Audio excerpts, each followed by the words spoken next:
நீலகிரி மாவட்டம் குன்னூர் வண்ணாரப்பேட்டையைச் சேர்ந்த 62 வயதான சிவன் 30 ஆண்டுகளாக தபால் துறையில் பணியாற்றி வருகிறார். தற்போது ஹில்க்ரோவ் தபால் நிலையத்தில் 6 ஆண்டுகளாக கிராம தபால்காரராக பணியாற்றி வரும் இவர் நாள்தோறும் குன்னூர் தபால் நிலையத்திற்கு வந்து தபால்களை பெற்றுக்கொண்டு சுமார் 3 கிலோமீட்டர் வரை பஸ்ஸில் பயணம் செய்கிறார்.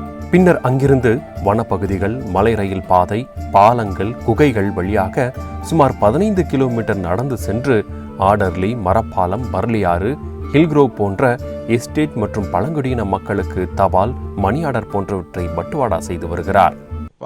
30 வருஷமாக நான் போஸ்ட் ஆஃபீஸில் தான் ஒர்க் பண்ணிக்கிட்டு இருக்கேன். நான் மாற்றுதல் ஆகி நான் ஹில்க்ரோவ் தபால் அலுவலகத்துக்கு ஒரு 6 வருஷமாக நான் இங்கே வேலை செஞ்சுக்கிட்டு இருக்கேன். இங்கே நான் தபால் அலுவலகத்தில் வேலை இந்த ஹில்க்ரோவ் தபால் அலுவலகத்துக்கு இந்த காட்டுக்குள்ளேயே நான் அங்கே இருக்கிற மக்களுக்கெல்லாம் நான் சேவை செஞ்சுக்கிட்டு இருக்கேன்.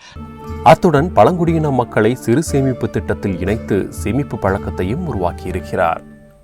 வனப்பகுதிகளை கடந்து செல்லும் போது யானை, காட்டெருமை போன்ற வன விலங்குகளிடம் சிக்கி உயிர் தப்பிய அனுபவமும் இவருக்கு உண்டு.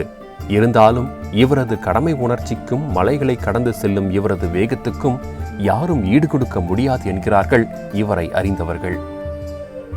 எனக்கு பயம், அவங்களுக்கு அந்த லெட்டர்கள் எல்லாம் நினைச்சதா எனக்கு அந்த பயமே போயிருது. யானை இருக்குது, புலி இருக்குது, அதெல்லாம் இருக்கு, ஒண்ணுமே தெரியறதில்லை, என் கண்ணுக்கு எதுவுமே தெரியறதில்லை.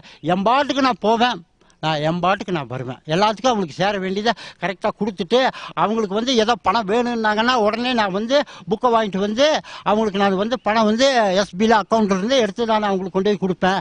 அவங்க பணம் கொடுப்பாங்க, அதெல்லாம் நான் கொண்டு போய் நான் அவங்களுக்கு கரெக்டாக நான் ஆஃபீஸில் போட்டு சேர்த்து எடுத்து கொடுப்பேன். அதனால் மக்களுக்கு என் மேலே ரொம்ப இஷ்டம், அவங்க மேலே எனக்கு அளவுக்கு மேலே ரொம்ப இஷ்டம்.